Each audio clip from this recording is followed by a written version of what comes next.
투자 파트너 유튜브 시청을 진심으로 감사드립니다. 영상 보시기 전에 안내 말씀 하나 드리겠는데요. 주식 종목이나 앞으로 주식을 어떻게 해 나아가야 할지 고민이 많으신 분들은요. 언제든지 저희 대표번호 1588-5380 번호 있잖아요. 네, 이쪽으로 연락을 주시면은 저희가 성심성의껏 상담 드리도록 하겠습니다. 아니시면은 저희 평생투자 파트너 홈페이지 접속을 하셔가지고요. 그 오른쪽 상단에 여기 무료 체험 신청 버튼 눌러주시고 요 아래쪽에 성함과 연락처 남겨주시면은 저희가 또 상담 순차적으로 드리도록 하겠습니다. 감사합니다. 안녕하십니까. 평생투자 파트너입니다. 2018년 4월 11일입니다. 수요일이고요. 오늘 방송할 내용은 첫 번째 시황 이야기를 하고 코스닥의 어떤 중요한 어떤 기준선 그리고 코스피에서도 중요한 어떤 기준점들을 한번 좀 이야기를 해보고요. 그것과 관련해서 주의할 것들도 좀 설명을 드려보고, 두 번째는 최근에 가장 강한 업종이 어디냐라고 하면 뭐 제약바이오 쪽, 의약품 쪽 뭐 이렇게 이야기를 할 수 있겠죠. 근데 그 중에서도 최근에는 바이오 관련한 섹터가 상당히 강합니다. 상당히 강하고, 그렇다면 이 바이오 쪽이 왜 오르느냐에 대한 이야기를 좀 해보고요. 그러니까 좀 자세히 알면 어떤가, 매수하기 전에 좀 자세히 아는 것이 어떤가라는 생각을 한번 해서 기초적인 것라도 좀 알아보자라는 어떤 생각으로 조금 바이오가 얼마나 어려운 업종이고 섹터인지를 좀 설명을 좀 드려보겠습니다. 그리고 그렇다면 만약에 바이오를 나는 너무 매수하고 싶다라고 했을 때 어떤 종목들이 좋을까라는 관련 종목까지도 한번 좀 이야기를 해보겠습니다. 그리고 시황 이야기 먼저 들어가기 전에 최근에 고객분들이라든지 뭐 회원이 아닌 분들도 회사에 연락 오는 것들을 취합해서 좀 정리해 보면 지금 상당히 힘들어하는 게 느껴집니다. 상당히 힘들어한다라는 것이고, 그래서 상당히 마음고생도 많이 하고, 그리고 이제 흔히 많이 하는 실수, 지금 이야기도 좀 들어보면 시장이 어떤 박스권 혹은 뭐 약세, 횡보 이런 모습이다 보니 지금 막 튀어 올라가는 바이오주들의 잘 모르는 상태에서 일단 매수한 부분이 많고요. 그러다 보니까 물린 경우가 상당히 많아요. 물린 경우가. 근데 막상 저희에게 전화하면 그러니까 회원 같은 경우에는, 저희 같은 경우에는 아무리 좋은 어떠한 무언가가 있더라도 실적이 재무제표상에 찍히지 않으면 크게 분석의 의미가 없다라고 이야기를 좀 많이 하긴 하거든요. 그러다 보니까 저희 회원 같은 경우에도 위험한 주식 혹은 뭐 바이오라든지 어떤 테마주에 들어가 있는데 물려도 얘기를 잘 안 하는 것 같기도 하고, 그리고 회원이 아닌 분들도 물렸지만 말하기 쑥스러워하는 것들도 있고 뭐 이렇더라고요. 근데 일단 뭐 실수한 건 실수한 것이고요. 중요한 것은 만약에 내가 실수했다라면 실수 인정하고 빨리 해결책을 찾는 것이죠. 그 해결책은 저희가 예를 들어서 뭐 어떤 정확한 어떤 정답을 드릴 수는 없어도 같이 좀 고민은 해볼 수 있잖아요. 그래서 종목이 혹시라도 내가 샀지만 좀 부끄러운 정도의 종목들이 있어요. 분명히 있을 거예요. 이건 내가 잘못한 것 같은데, 이게 쑥스러운 종목들이 있거든요. 혹시 그런 걸로 인해서 고민하신다면 그냥 전화 주십시오. 뭐 그게 뭐 흠이 되거나 이런 건 아니니까요. 그래서 고민을 같이 한번 해보자라는 이야기를 하고 시황 이야기를 좀 해보겠습니다. 잠시만요. 일단 시황 이야기 하기 전에 거래소의 누적 수급에 대해서 좀 이야기를 해보면, 일단 빨간색 외국인 투자자들은 코스피에서 보면 아직도 하락을 멈추진 않고 있다라는 것이 가장 중요한 것입니다. 현재. 그리고 기관 투자자들의 경우에는 최근 들어서 어떤 그냥 횡보 정도의 모습을 보이고 있다라는 거. 하지만 개인 투자자 같은 경우에는 올라오고 있다라는 건데요. 매수를 하고 있다라는 거예요. 근데 그 일자를 보면 2월 초 주가가 고점에서 이제 빠지기 시작하는 그때부터 매수한 것이에요. 그렇게 되면 어떻게 될까요? 지금 보면 개인 투자자들은 시장이 빠졌는데 계속 매수를 했다면 마이너스는 커졌을 거고요. 그죠?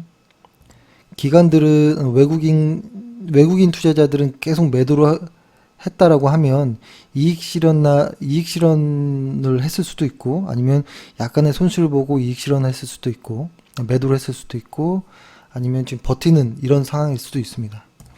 그리고 최근에 거래소보다 코스닥이 좀 더 강한데요. 이 코스닥에서도 수급을 보면 외국인들은 일단은 2018년 초부터 해가지고 그래도 많이 파는 정도인데, 최근 급락장 이후부터는 2월달 초부터는 약간의 횡보 정도의 모습입니다. 이것이 들어 올라가 줘야지 되는 거잖아요. 근데 아직은 횡보 정도의 모습. 그리고 기관 투자자 같은 경우는 쭉 올라와 있는데 좀 정체된 모습입니다. 근데 지금 가장 강하게 사고 있는 쪽이 개인 투자자들이 최근 시장을 계속 사고 있습니다.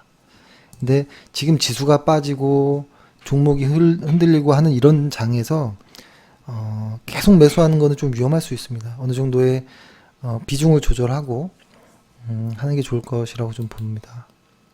그 다음에 차트를 한번 보겠습니다. 차트를 보면 일단 코스피 지수를 먼저 보겠습니다. 코스피 지수를 먼저 보면 좀 확대해서 보면 요 자리, 그러니까 좀 디테일하게 말하면 말하지 않고 예를 들어 대략적으로 말하면 한 2,500포인트 정도가 코스피의 어떤 횡보장을 끝내는 어떤 구간이라고 좀 보여집니다. 예를 들어서 지금 이 바닥권, 이 고가권, 그죠? 이 고점에서 이렇게 빠지고 나서 이 절반 정도 안에서 계속 이렇게 흔들리고 있는 건데요. 이것이 한 단계 넘어가려면 이 2,500포인트 구간을 넘어서야 된다라는 것이 가장 중요한 것이고, 그래서 여기를 넘지 않는 한은 계속 긴장해야 된다라는 겁니다. 지금 아무리 시진핑의 어떤 연설로 인해서 미국 시장이 올라간다 할지라도 우리 시장은 어떤 영향을 받냐면, 미국 시장이 올라갈 때, 미국 시장이 내려갈 때 어떤 느낌이냐면, 우리 시장은 미국 시장이 올라갈 때 우리 시장은 올라갈 수도 있지만 내려가거나 횡보할 수도 있습니다. 그러니까 미국 시장이 좋을 때는 우리 시장은 무관할 정도로 방향이 없을 때도 많습니다. 근데 미국 시장이 빠질 때는 우리 시장이 하락하는 경우가 많습니다. 근데 지금 미국 시장이 시진핑이 마치 트럼프에게 항복하는 듯한 어떤 연설을 했는데, 그것으로 인해 미국 시장이 좀 좋긴 했었지만, 그 당일 좋긴 했었지만, 어제였죠. 어젯밤 좋긴 했었지만, 미국 시장의 상승이 꼭 우리 시장의 상승을 말하는 것은 아닐 수 있다. 우리 시장은 어떤 방해되는 요소가 없다면 그때부터는 수급에 의해서 결정되는 경우가 많고요. 그것은 이제 외국인들의 수급일 경우가 많습니다. 그래서 코스피 같은 경우에는 2,500포인트 정도를, 이 중요한 선을 돌파를 해야 됩니다. 만약에 여기를 돌파하지 못하고 다시 하락하는 경우는 더 위험할 수도 있다라는 것을 미리 좀 말씀을 드려 보겠습니다. 왜냐하면 이 오랫동안의 이 횡보장을 악성 매물들이 많습니다. 여기 있는 것을 깨끗하게 누구도 의심하지 않을 정도의 거래량과 상승으로 돌파해야 됩니다. 이렇게 여기 있는 모든 사람들의 악성 매물이 좋은 심리로 변해야 되거든요. 심리가 좋아져야 되기 때문에 여기를 돌파해야 이제 좀 안심을 할 수 있다라는 것입니다. 2500포인트 아래에서는 긴장을 해야 된다라는 것이고, 코스닥 같은 경우에도 900포인트입니다. 좀 디테일하게 말하면 그 좀 아래 부분일 수도 있겠지만, 코스닥 같은 경우는 900포인트가 중요한 자리가 될 것이다 라는 좀 생각을 합니다. 이 역시도 하락 이후에 계속 이 구간의 악성 매물들을 끊어야 됩니다. 끊으려면 돌파하든지 하락하든지 해야 되거든요. 하락한다면은 이것은 뭐 답이 없는 거겠죠. 그때는 그쵸, 위험한 거겠죠. 요 라인대를 주의해야 되는 거고, 상승도 요 윗단을 넘어가야지만 이제 마음을 놓을 수 있다. 지금 요 박스권에서는 긴장하고 있어야 된다. 그리고 이 박스권 장사 안에서는 아직 하락과 상승의 어떤 방향이 정해지지 않았기 때문에 주식 비중을 많이 실지 말아야 됩니다. 주식 비중을 많이 실지 말아야 되고, 조심스러운 매매를 좀 할 필요가 있습니다. 그래서 분할 매수도 꼭 필요한 전략으로 보이고요. 그리고 너무 단기적으로 하면 이런 박스권에서는 더 위험할 수도 있습니다. 그래서 상당히 까다로운 장이다. 아직은 그렇게 좀 보여집니다. 그리고 시황은 네, 이 정도로 일단은 좀 해보고요. 오늘 시황 이야기보다도 다른 이야기를 좀 하는 게 좋을 것 같아서 바이오 쪽의 이야기를 좀 해보려고 합니다. 예를 들어서 잠시만요. 바이오 쪽의 이야기를 하려는데요. 일단 바이오가 왜 오를까라는 생각을 한번 해봐야 됩니다. 바이오가 왜 오를까? 바이오 실적도 불안하고 어떤 기대감에 의해서 가는 것이 아니야? 뭐 이런 생각을 할 수 있죠. 근데 그게 맞아요. 뭐냐면 지금은 뭐라고 할까요? 숫자로서, 그쵸? 숫자로서 주식이 올라가지 않고요. 지금 너무 많은 악재들이, 어떤 뉴스들이 많아지잖아요. 그쵸? 계속 트럼프는 중국이 끝나니까 러시아, 시리아 이쪽으로 또 방향을 바꾸죠. 계속 싸움을 걸죠. 거기다가 금리는 이제 올라가기 시작했죠. 그쵸? 그리고 미국의 대형주들도 한 차례 꺾여 있는 상태이고, 근데 그들의 대형주들이 숫자, 곧 그 실적이 안 좋아서 꺾였다라기보다는 여러 가지 어떤 이러한 변동성을 주는 요소들에 의해서 꺾였다라고 보여지거든요. 그렇죠? 그러면 왜 바이오는 가느냐라는 거였죠. 그러니까 바이오는 보통 꿈을 먹는 종목이라고 하죠. 꿈. 그러니까 어떤 실체보다는 어떠한 기대감에 의해서 가는 종목이에요. 그래서 지금은 어떤 실적, 확실한 무언가의 어떤 종목들이 간다기보다는 이 종목들은 지금 쉬고 있는 그런 과정에서 이쪽 바이오 쪽 꿈을 먹는 종목들이 갈 수밖에 없는 지금의 어떤 좀 시황이 아닌가라는 생각을 합니다. 그래서 이것을 한번 뒤집어 보면 상당히 무서워질 수도 있는 거예요. 지금 우리가 이렇게 올라가고 있는 바이오주들이 근데 이것을 한번 좀 구체적으로 한번 알아보는 것이 좋을 것 같아요. 바이오주들이 제가 자주 말씀드리잖아요.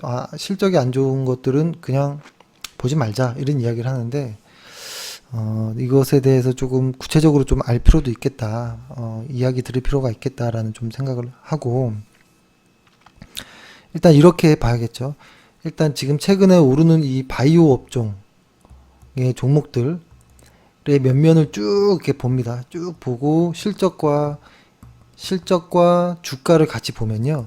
실적과 주가가 보면 맞지 않아요.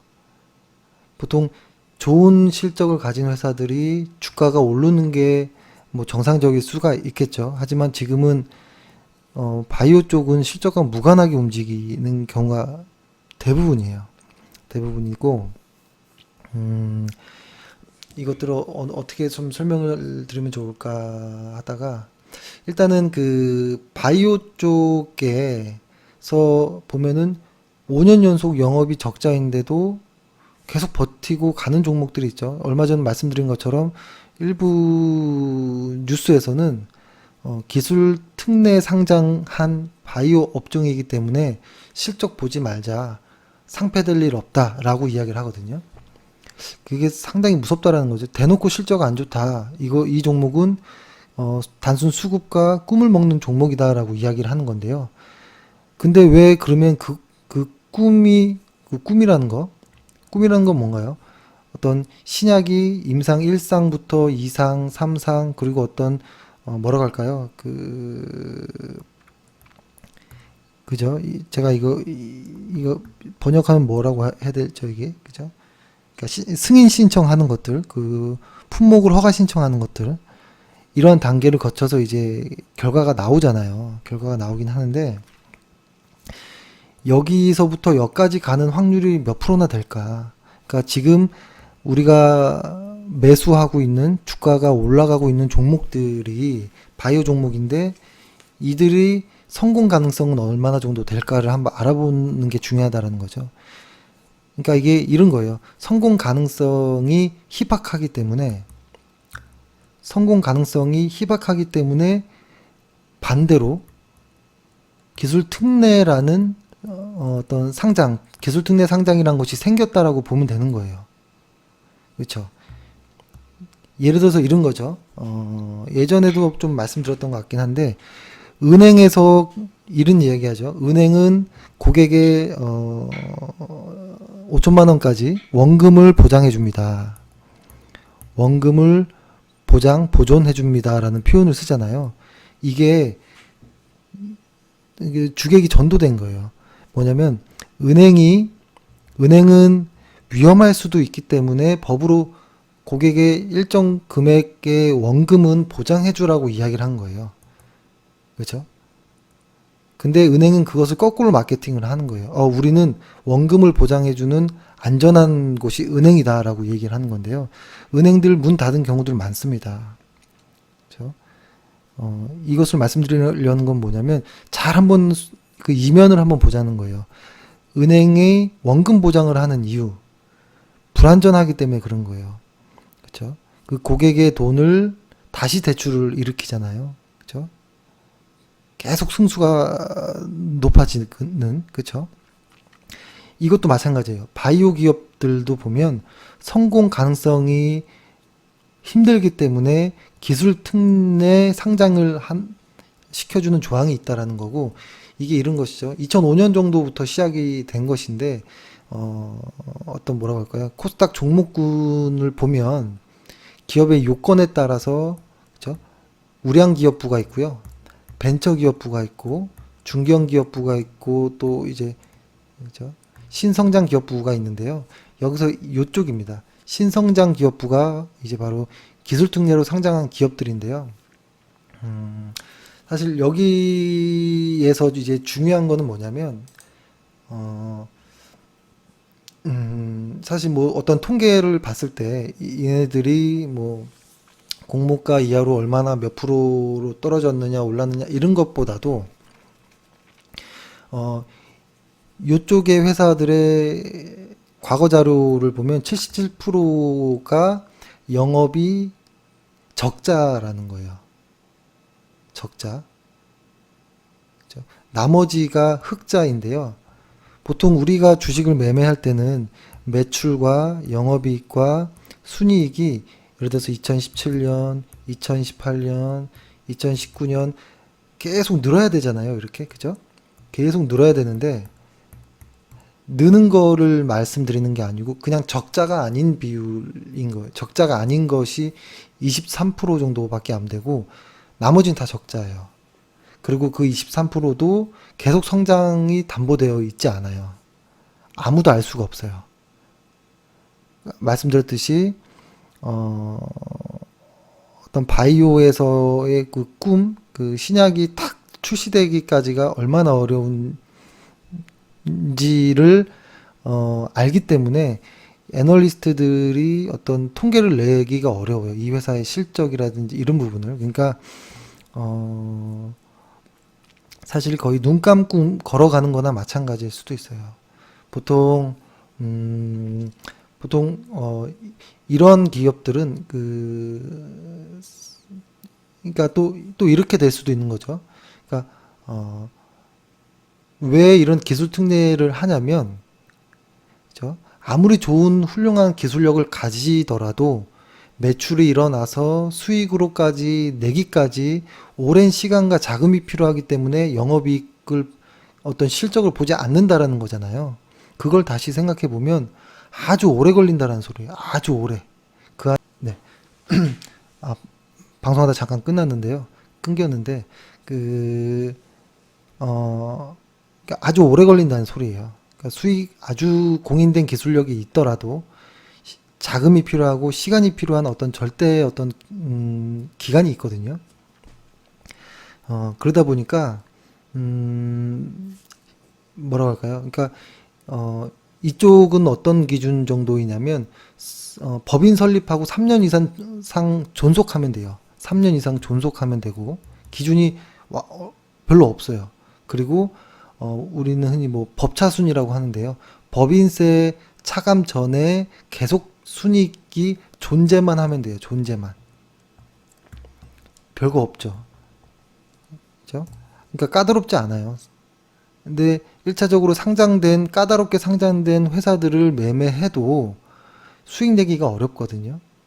근데 여기에다 대고 이 기술특례로 들어온 회사들은 ROE라든지 어떤 단기 순이익이라든지 매출액, 시가총액 이런 게 다 면제가 되는 거예요. 그러니까 그러니까 이걸 잘 한번 생각해 보는 거예요. 왜 면제를 해주나?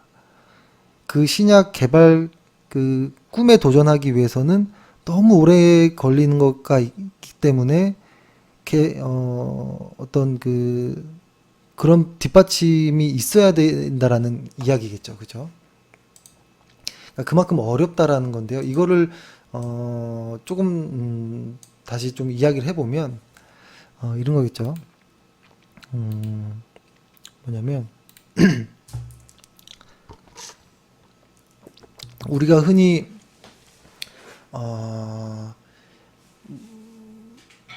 뭐라고 하나요? 전 세계에서 가장 권위 있는 식품의약 허가기관, 그죠? FDA라고 하죠. 그죠? 식품의약 허가기관 FDA라고 하는데 우리는 일단 FDA는 다 들어보셨을 겁니다. 그죠? 그러니까 미국에서 생산, 유통, 판매되는 모든 종류의 의약품, 그죠? 의료기기, 화장품, 식품, 어떤 이런 것에 대해서 통제하고 관리하고 승인하는 기관이 FDA라는 것이죠. FDA. 근데 왜 이쪽이 중요하냐면 이쪽의 시장이 전 세계 40% 정도 돼요. 미국 시장이. 그죠? 그리고 FDA는 의약품, 그러니까 가장 엄격하고 신중하게 관리 승인하는 기관이라고 일단 알려져 있긴 합니다. 그죠? 그래서 FDA에서 어떤 승인이 된다면 어떤 승인된 어떤 신약은 매우 안전하고 뛰어난 약효를 가진 신약으로 인정을 받는다라는 것이죠. 그래서 여기서 일단 인정을 받으면 사실상 전 세계 어디서나 어떤 특별한 절차 없이 출시가 가능할 정도예요. 그래서 여기에 이제 출시를 하려고 하는 겁니다. 출시를 하려고 하는 것이고, 또 뭐라고 할까요? 근데 보통 FDA 임상 중인 어떤 신약 후보 물질, 그쵸? 이게 비록 임상 중에 있다 하더라도 아주 높은 가치를 인정받아요. 그래서 지금 우리가 매수하고 있는 바이오 종목들이 임상 2상이다, 1상 중이다, 3상 중이다, 이러한 것들이 많잖아요. 그죠? 그러니까 워낙 어렵기 때문에 그런 과정 안에만 있더라도 이 회사 뭔가 기술력이 있구나라고 높은 가치를 인정받는데 사실 끝까지 가기가 어렵다 보니까 중간에 뭐라고 하나 이걸 빅파마라고 하죠. 빅파마. 그러니까 대형 제약사 쪽에 기술 이전하는 쪽이 많죠. 끝까지 이제 뭐 셀트리온이라든지 뭐 동아ST, 한미약품 뭐 이런 쪽처럼 끝까지 가는 경우들이 흔하지 않아요. 너무 많은 비용이 들기 때문에 그래요. 근데 보면 아시겠지만 지금 바이오 종목들의 실적, 재무제표, 현금 흐름을 보면 돈이 없어요. 돈이 없어요. 아무리 펀딩 형태로 뭔가를 시도해 보려고 해도 너무 돈이 없어요. 그래서 일단 이들의 목적은 어느 정도까지 간 다음에 기술 이전이 목표예요. 기술 이전이 목표예요. 대부분이. 근데 이거를 조금 더 구체적으로 한번 좀 들어가 보면 이렇게 할 수 있어요. 예를 들어서 과거 한 10여 년 정도의 통계 자료를 보면 일단은 순서가 이렇게 되겠죠. 임상, 임상, 1상, 2상, 3상 과정이 있고, 그 다음에 이걸 아주 심플하게, 이거를 뭐라고 쓰는지를, 어떤 허가, 뭐 이런 거라고 보면 좋을 것 같아요. 잠시만요. 네, 다시, 예. 예. 이런 과정 이후에 이제 신약이 뭐 이렇게 나오겠죠. 근데 이것을 좀 들여다보면, 일상부터 해가지고, 이 과정을 거쳐서, 신약 승인되는 어떤 성공률이 9.6% 정도입니다. 9.6%. 그러니까 10개에서 하나 정도라고 보면 돼요. 10개에서 하나. 그렇죠? 이렇게 보면 뭐 그 질환에 따라 뭐 여러 가지 수치가 있을 수 있지만 희귀성 질환의 경우는 뭐 조금 더 높고 뭐 특히 항암제 쪽은 좀 더 낮고 여러 가지 어떤 좀 통계가 있겠지만 평균적으로는 10개 중에 하나 정도가 성공한다라고 보는 거예요. 이거 통계적으로는 그렇게 나와 있다는 것이죠. 그래서 이것을 만약에 본다면 그 다음에 뭐라고 할까요? 이것을 만약에 조금 더 본다면 예를 들어서 임상 1상 같은 경우, 그러니까 임상 1상 같은 경우는 이렇게 한번 해볼게요. 임상 1상 같은 경우에는 정상인을 대상으로 어떤 약물의 독성 테스트를 하는 거예요. 그러니까 약물의 효과를 평가하는 것이 아니에요. 그러니까 안정성을 평가하는 거예요. 안정성. 그렇기 때문에 대부분 성공률이 좀 높습니다. 그렇다 보니까 일단 일상을 그 통과하는 어떤 확률은 60%가 좀 넘어요. 그리고 임상 2상 같은 경우가 이제 가장 어렵다라고 하는데요. 임상 2상 같은 경우는 그러니까 그러니까 사람을 대상으로 부작용도 확인하고 그다음에 약효 테스트를 하는 첫 관문이에요. 2상 같은 경우가. 그래서 아주 낮아요. 이때는 성공률이. 그러니까 만약에 누군가 신청했을 때 60% 정도가 1차를 넘었다면 거기에서 여기에서 이제 한 30% 정도가 30% 정도만이 이상을 살아남는 거죠. 그렇죠? 그다음에 이제 3상으로 넘어가죠. 3상 같은 경우에는 임상 2상과 같이 이제 환자를 대상으로 약효와 이제 부작용을 보는 단계인데 환자 수가 이제 훨씬 많아요. 그래서 이 단계는 뭐라고 하냐면 복용량을 그러니까 복용량을 결정하는 단계이기 때문에 돈이 많이 들어가는 아주 힘든 과정이라고 합니다. 보통 이 단계에서 회사 입장에서는 임상 3상까지 갔을 때가 보통 회사가 가장 뭐 무너지기 일보 직전까지 간다고 하더라고요. 그 여기에 성공 확률은 58% 정도가 되고 대규모 비용이 드는 그리고 기간도 가장 긴 이런 단계라고 하면 되고 그 다음이 이제 4단계인데요. 이거는 이제 흔히 줄여서 이렇게 얘기를 하거든요. 이거를 흔히 그러니까 신약 승인 신청, 뭐 생물의약품, 뭐 품목 허가 신청하는 이런 과정인데, 요건 뭐라고 하냐면 이 1상부터 3상까지의 해당 어떤 모든 테스트를 통과한 상태잖아요. 다시 한번 최종 검토하는 거예요.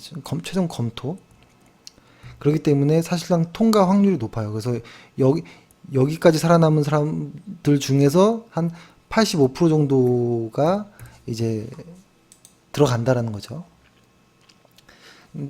근데 지금 이게 이제 통계적으로 봤을 때 10개 중에 하나다, 통틀어서 이렇게 지금 표현을 한 겁니다. 한 9.6% 정도만이 성공한다, 승인을 받는다라는 것인데, 여기에서도 최근에 보면, 그러니까 내가 어떤 바이오 업종을 선택하는지를 좀 봤으면 좀 좋긴 하겠는데, 여러 가지가 있어요. 예를 들어서, 그러니까 뭐 성공 확률이 가장 높은 질환균이 뭐 혈액 관련 쪽은 조금 그 성공 확률이 좀 높고, 이 분야에서도 뭐 혈우병, 뭐 빈혈, 혈소판, 감소증 이런 것들이 되는 거고, 가장 낮은 성공률을 가진 쪽이 항암제 쪽이에요. 항암제. 이쪽은 5%밖에 되지 않아요. 그러니까 상당히 낮은 거예요. 5% 성공률이란 것은, 그렇죠? 상당히 낮은 겁니다. 그래서 그러니까 우리가 지금 투자하고 있는 그 종목들이 정말 꿈에 가까운 어떤 결과를 보고 간다라는 거예요. 그래서 근데 요게 이제 뭐라고 해야 되냐면 조금 더 자세하게 들어가긴 조금 그렇고, 예를 들어서 이렇게 한번 보는 거죠. 이게 시초를 한번 봐야 되는데요. 예전에 생각나시는 분이 있을 겁니다. 2003년도에 LG생명과학에서, 그때 LG생명학에서 거의 최초였었죠. 팩티브. 그죠? 팩티브. FDA에서 허가됐어요. 허가. 승인을 받은 거죠. 그러니까 저도 사실 이런 용어를 쓰긴 해도 자세히 알 수 없어요. 사실 자세히 모릅니다.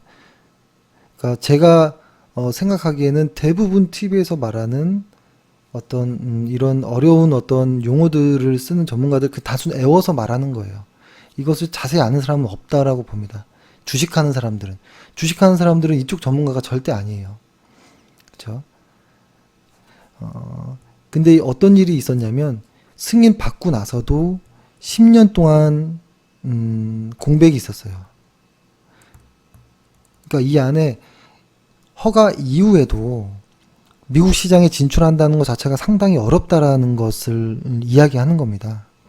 근데 이것이 2013년부터 시작이 됐습니다. 한미약품. 그죠? 한미약품이 시작을 하고, 그 다음에 2014년도에 동아이스틱이 나왔죠. 동아이스틱이 그때 시백스트롬이었나 뭐 이랬었고, 2016년도면 이제 거의 최근이잖아요. 이때부터는 회원분들이나 이제 많이 아실 거예요. 셀트리온. 그죠? 인플렉트라. 그죠? 그 다음에 SK 케미칼, 대웅. 그죠? SK 케미칼, 대웅제약, 뭐, 삼성 바이오 에피스예요. 에피스. 뭐, 삼성 바이오 에피스. 요쪽만이 이제 허가를 받은 상황인 거고, 저도 지금 자료가 이게 완전한 건지 모르겠지만, 지금 대부분의 주가가 날아가고 있는 그런 것들 같은 경우에는 임상 3상까지 가 있는 경우도 있고, 그죠? 신라젠 같은 경우가 가남 쪽, 그죠?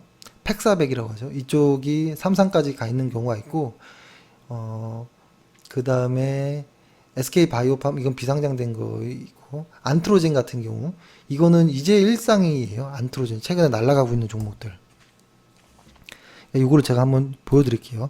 지금, 그냥 주식으로 한번 보여드리면, 조금, 이렇게 해서 보여드릴게요. 볼 때 요것을 보세요. 요 수급선과 주가가 같은 방향으로 가는 것이 가장 안정적입니다. 이것이 같은 방향으로 가는지를 한번 확인해 보는 겁니다. 제가 눈에 더 띌 수 있게 이것을 종가선으로 한번 볼게요. 얼마나 비슷한 방향으로 가는지 확인해 보시면 좋을 것 같습니다. 예를 들어서 최근에 잘 나가고 있는 주식들을 조금 볼게요. 한미약품은, 그러니까 일단 제가 결론 먼저 말씀드리면, 만약에 일단은 결론입니다. 만약에 난 진짜 시장이 어려운데 이런 박스권 횡보장에서 나 어떻게든 매매를 해야 돼. 나는 위험한 거는 상관없어. 일단 수익은 내는 게 목적이야라고 생각하는 분이 있을 수 있어요. 주식은 수익 내는 게 목적 아니야? 그죠? 주식은 수익 내는 게 목적 아니야? 라는 어떤 이런 마인드라면 주식 말고 선물 옵션이 낫습니다. 선물 옵션. 그죠? 선물 옵션 하는 거를 더 권해드립니다. 정말 수익을 쫓을 거고 리스크나 감수할 수 있어. 라는 분들은 주식에서 바이오로 하는 게 아니에요. 주식을 한다라는 것은 어떤 실적을 보고 한다라는 이야기고요. 그렇죠? 정말 수익으로 갈 거야 그러면 파생 상품으로 하는 거예요. 근데 주식 시장에 와서 나는 수익을 쫓을 거야라고 하면 이상한 거예요. 그냥 선물 옵션을 하는 게 일단은 더 낫다라는 일단 먼저 이야기를 합니다. 그리고 일단 종목을 한번 볼까요? 최근에 뭐 한미약품 좋죠. 그리고 또 하나는 아까 제가 말씀드렸던 만약에 주식을 한다면 그래도 바이오를 한다면 아까 말씀드렸던 한미약품, 동아, 뭐 셀트리온, 뭐 대웅제약, 삼성바이오로직스 이 정도가 저는 괜찮다라고 봅니다. 그렇죠? 최근에 조금 괜찮게 가는 것들 볼게요. JW, 중해제약. 이렇게 보면 이게 감이 잘 안 올 수 있는데요. 아이고, 캔들 차트로 봐야겠네요.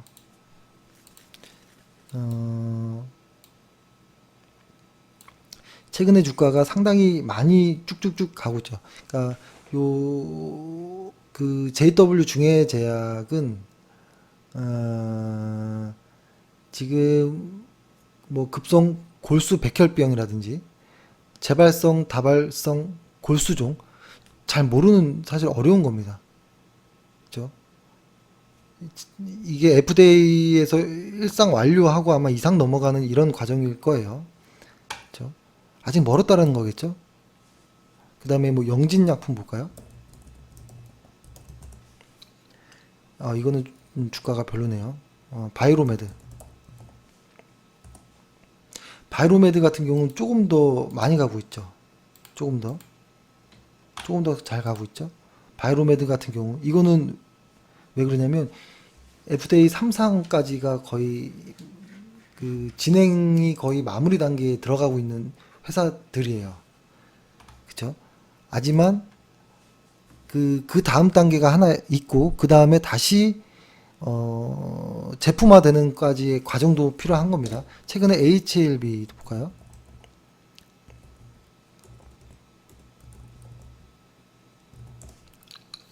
HLB는 무서울 정도로 날아가죠. 그쵸? 이것은 이제 이쪽은 이름도 어렵습니다. 이게 한국말로 하기도 어려운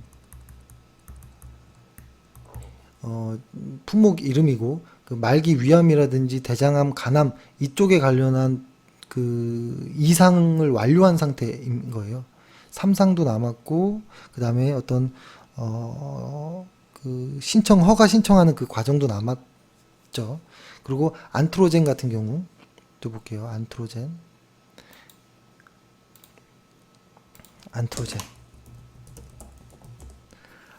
같은 경우는 이제 일상이 끝나고 이상 과정인가 그럴 거예요. 이상 갔는지는 자세히 확인이 안 되고 있었는데 근데 이렇게 날아가죠. 안트로젠도 그죠.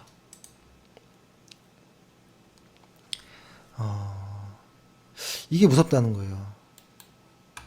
이게 성공을, 그러니까 예를 들어서 바이오 쪽을 한다면 이 정도 가야 돼요. 예를 들어서 그냥 시판 되고 실제로 매출이 일어나는 날 때, 예를 들어서 셀트리온 한번 볼까요? 셀트리온도 이러한 뉴스들이 나오고 언제 빛을 발했냐면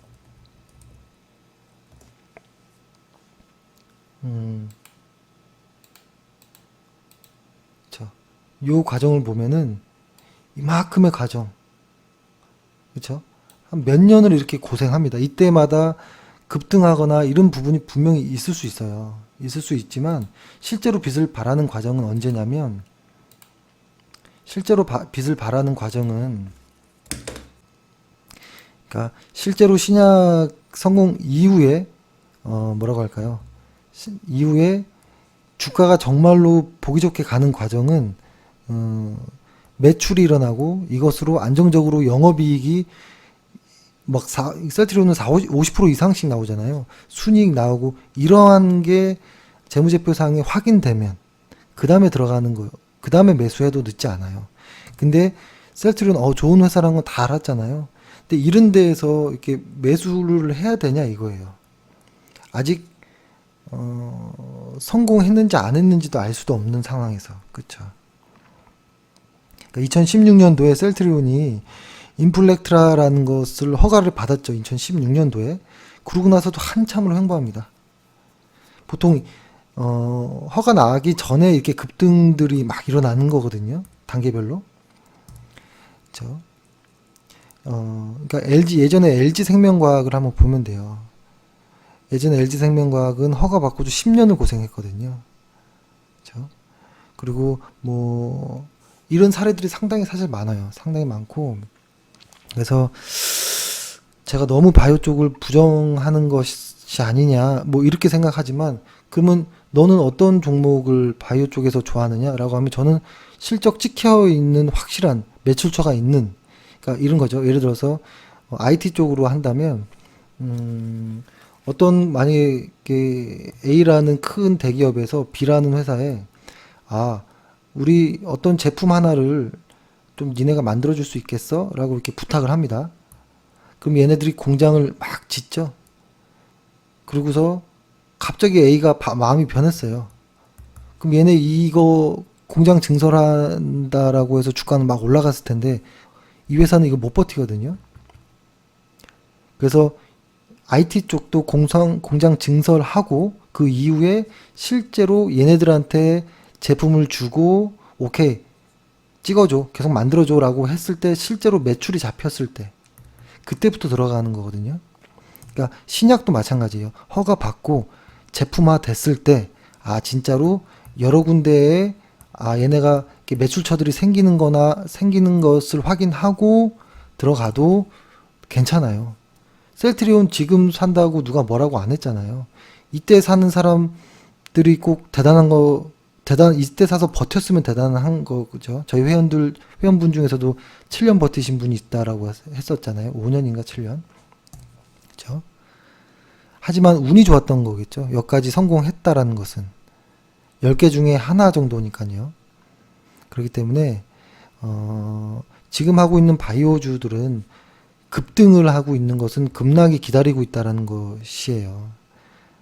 그리고 이것의 결과를 보기까지는 너무 오랜 시간과 자금이 필요하다. 그래서 이미 결과를 본 회사들, 매출이 나오고 실제로 돈을 벌고 있는 회사들을 추스려서 하는 게 낫고, 그런 회사들은 우리가 다 이름 아는 회사들이에요.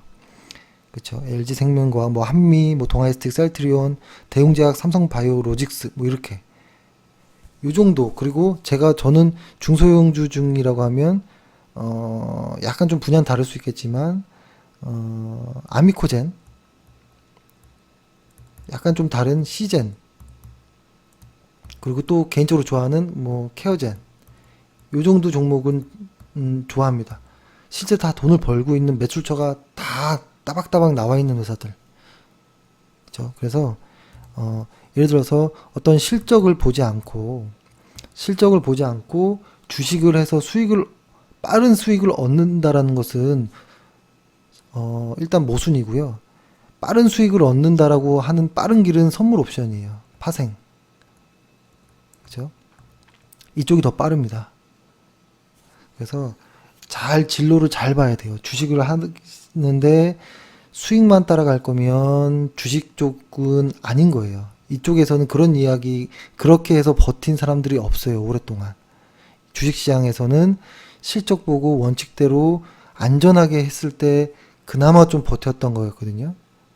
근데 지금 앞뒤 안 가리고 시장이 약세장인지 하락장인지 횡보장인지 상관없이 계속 단타 위주로 오늘 사서 내일 팔고 종가에 사서 아침 시초가에 팔고 이런 매매를 급등주인 바이오 쪽에서 실적 없는 바이오에서 몰아서 한다는 것은 선물 옵션보다 더 위험할 수도 있습니다. 방향성이라는 것을 적어도 그래도 선물 옵션은 수급과 방향성은 확인하고 들어가잖아요. 그렇죠?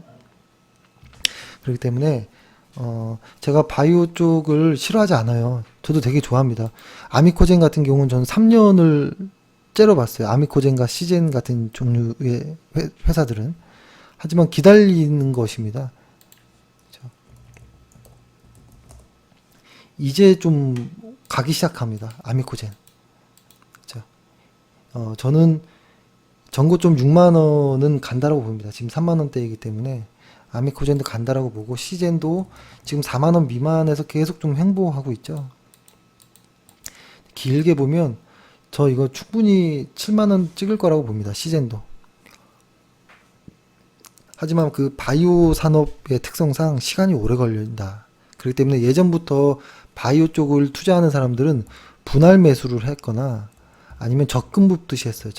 적금 하듯이 몇 년 동안 매달 조금씩 이렇게 그런 투자 기법을 썼었어요. 바이오. 근데 지금은 테마주처럼 바이오주들을 매수하는 것을 보고 너무 위험하다라는 사실 생각을 좀 했습니다. 최근에 구성 종목으로 해서 한번 좀 보면 제가 너무 악담을 한 것 같은데요. 그래도 올라갈 때도 좋지만 오늘도 바이오는 2%대 상승을 했잖아요. 올라가는 것도 좋지만요. 빠져나올 수 있는 종목을 해야 되고요. 그렇죠? 최근에 뭐 몇 개 대장주들이 꺾였을 때 제대로 빠져나온 사람들이 많지 않았잖아요. 그때 그쵸? 다 물려 있었잖아요. 막판에. 그쵸? 최근에 지금 여기 JW 신약부터 쭉 보잖아요. 쭉 보면 사실 성장성은 다 인정해줘야 되는 것들이 있어요. 안트로젠도 그렇고, 아까 얘기했지만 파마리서치도 그렇고, 신라젠은 엄청난 사실 성장성을 갖고 있는 회사예요.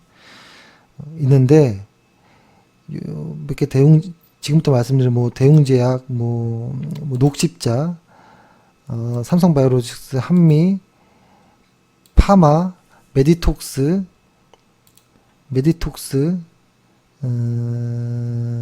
코오롱 생명과학 정도 빼고는 여기에서 보면 종군당, 셀트리온 빼고는 실적은 알 수 없습니다. 최근에 아이진도 좀 많이 갔죠. 그쵸? 아이진 실적 한번 볼까요? 한번.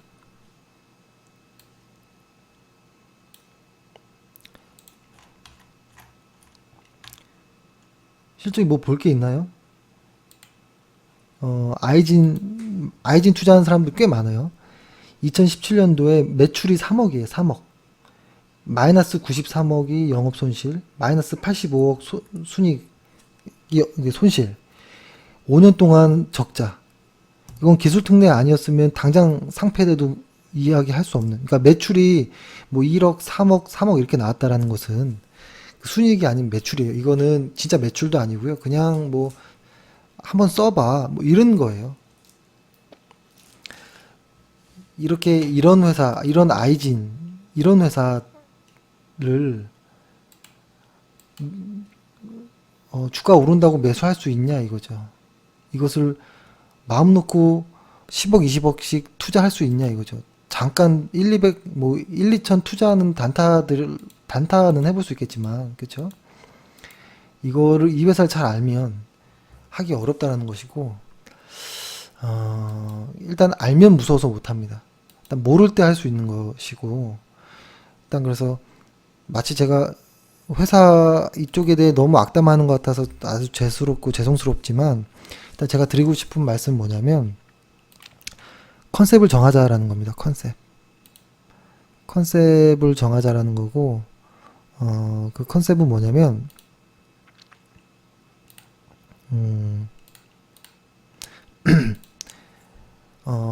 주식시장에서 꾸준히 장기적으로 안전하게 수익을, 그러니까 안전을 담보하는, 하지만 크지 않더라도 만족하면서 은행이자보다는 꾸준한, 그리고 안전하게 스트레스 받지 않고 주식을 한다면 주식이 맞는 거고, 난 좀 약간의 리스크를 좀 감수해도 무조건 난 수익이 목적이야 라고 하는 사람들은 선물 옵션이라는 거예요. 바이오가 아니라 선물 옵션. 그러니까 컨셉을 완전히 좀 정확히 나누자라는 것이 오히려 그것이 시간 낭비하지 않는 방법입니다. 그래서 오늘 최근에 이 아이진 같은 경우에는 수급선이 꺾여 있죠. 이거는 지금 외국인 기관 다 파는 거예요. 계속. 지금 이 종목은 개인들만 사는 종목입니다.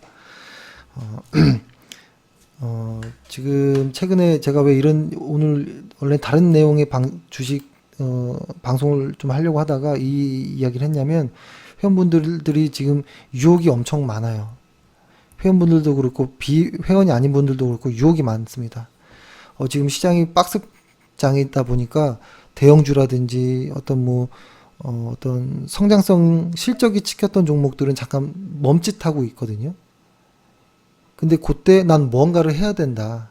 그래서 뭔가를 하기 위해 위험한 것들을 들어가는 거예요. 왜냐면 방송이라든지 어떤 주식 전문가, 어떤 무슨 유료 카페방, 카톡방 이런 데서 계속 바이오 종목만 외쳐요. 그리고서 실적 이야기는 아무도 안 하고 단지 어떤 기사 몇 줄 나오는 이 약은 어떠한 약이고 임상 어느 정도 단계에 와 있다 정도의 이 약이 만약에 만들어진다면 이러한 기능을 할 거야 라는, 아직 만들어지지도 않았는데 어떤 무언가가 있을 거야 라고 해서 계속 추천합니다. 이게 마치 이런 것 같아요. 지금 예를 들어 이런 거 테마주들 있잖아요.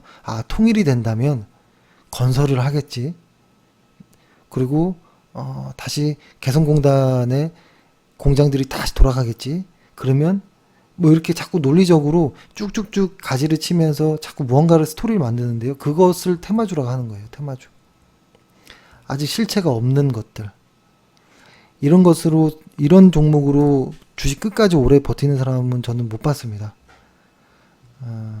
단타일 때도 어렵지만 이거는 단타 말고 자산을 안전하게 꼬박꼬박 가기 위해서는 부적합한 방식입니다. 그래서 오늘 너무 좀 안 좋은 이야기를 했는데요.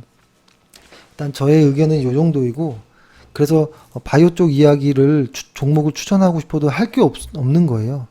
지금 가끔 이런 질문도 있어요. 지금 바이오 종목들 왜 다른 데는 막 하는데 추천 안 하냐 라고 이야기하는데요. 이걸 얘기하면 욕하는 것 같아요. 있는 그대로 얘기하는 건데. 그죠? 아직 임상 1단계, 2단계 정도인 회사인데, 이 회사에서 막 이렇게 뿌리는 보도 자료를 보고 주식 매수하세요라고 할 수 없잖아요. 그리고 이게 3상 그리고 이제 과정을 거쳐서 제품의 어떤 실제 제품화 되는 데까지도 오지도 않았고, 제품화 되는 데까지 성공할지도 모르겠고, 그리고 이게 진짜 그런 성능을 가졌는지도 알 수가 없거든요. 그런 기능을. 근데 그것을 어떻게 설명합니까? 그죠? 모른다인 거죠. 그럼 모른다인데 왜 투자를 추천을 합니까? 모르면 추천 안 해야죠. 그래서 요즘에 이것들의 피해가 고스란히 소비자, 개인 투자자들이 너무 많아서 제가 거품을 물고 좀 이야기를 합니다. 개인 투자자분들이 지금 손실이 많습니다. 계속 뒤따라가서 물려요. 계속 뒤따라가서 물리고 상한가 잡고 막 이러거든요. 제발 그렇게 안 하셨으면 좋겠다. 만약에 그게 맞다면 저희도 매수했겠죠. 그게 아니니까 매수 안 합니다.